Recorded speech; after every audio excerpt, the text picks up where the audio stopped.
Today we're here to talk about jump rope mistakes. Now here's the deal, when you're first getting started with the jump rope, you're gonna make mistakes. There's no way around it. This video is to make sure you don't make the most common mistakes that I personally used to make myself. Story time. So about 13, 14 months ago, Dan and I came together to create Zen Dude Fitness in a real way. We're like, yo, let's go all in on jump rope. And so I knew when I went all in on jump rope, I had to figure out how to jump rope like a ninja. And the way I was able to transition over the last 13, 14 months from going from a novice to now being pretty skilled with the jump rope is by avoiding these top jump rope mistakes I'm about to get into in this video. Now, before I get into these top jump rope mistakes and how to avoid them, I want to mention that we still got this free 4-week challenge for y'all. So if you want to join that, you can click the link in the first line of the description, or you can click the button in the top right hand corner of the screen right now. Also, the jump rope that's going to be used throughout this video you can grab. Let's get into this video, shall we?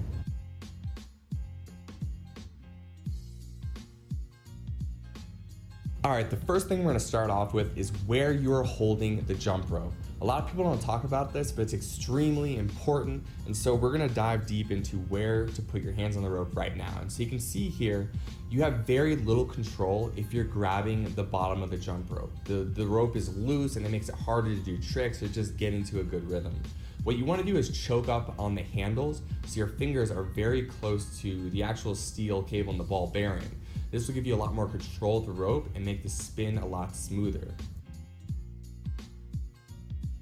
Next, we just want to talk to you about the importance of having a good, high quality jump rope. There's a lot of jump ropes out there and a lot of really inexpensive ones. And the reason why we talk about the cross rope so much is because it is the highest quality rope out there, and it does make a significant difference in your ability to jump rope with more skill and your ability to jump rope, period. So the next thing we're gonna cover here is a very subtle example of what it looks like to have your wrists too far apart. And so you can see here, when your wrists are too far apart, when you try to do tricks, for example, the crisscross, you end up tripping over the rope because it's spread too long, right? And so that means there's not enough depth on the rope to be able to make it underneath your feet. And so you can see here, it's very evident that if your wrists are just a few degrees closer to each other, so you're bringing your, as you can see, I just demonstrated there, you're actually bringing your wrists closer to each other. It's easier to do crisscrosses. It's easier to just get more fluid with the jump rope and be able to get a consistent rhythm with what you're doing. And so a beginner mistake a lot of people make is they have their wrists too far apart, so they trip over the rope. So just remember, whenever you're doing any tricks, bring your wrists just a little bit closer together and it's gonna feel a lot smoother for you. Next thing we want to talk about is having just straight up good posture when you're jumping rope. You want to create this nice alignment from this crown of your head down through the balls of your feet. So as you're hopping and you're jumping rope on the balls of your feet, you want to keep your shoulders back and down, and you want to really focus on keeping that core and those glutes tight so you're not bending over, you have good posture throughout the movement. Next thing we want to talk about is how high you're going to be jumping off the ground when you are jumping rope.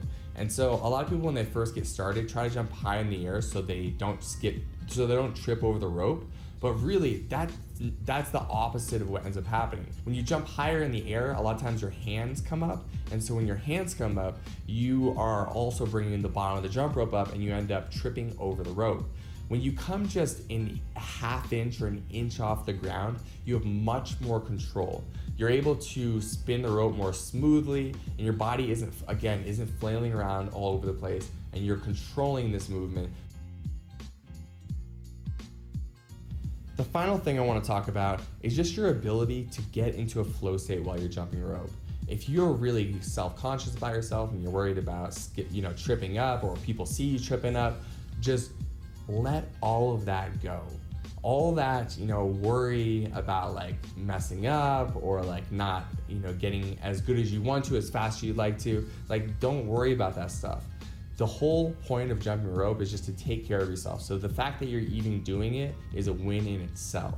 Now beyond that, if you want to focus on enjoying it even more, you want to really just get into the state of being where the only thing that exists is every skip of that rope. And so you want to even close your eyes sometimes and focus on just the movement of that rope, or if you're listening to music, just the beat as every beat drops. And so put yourself in a state of being where you're completely present and you're gonna get better at jump rope so much faster.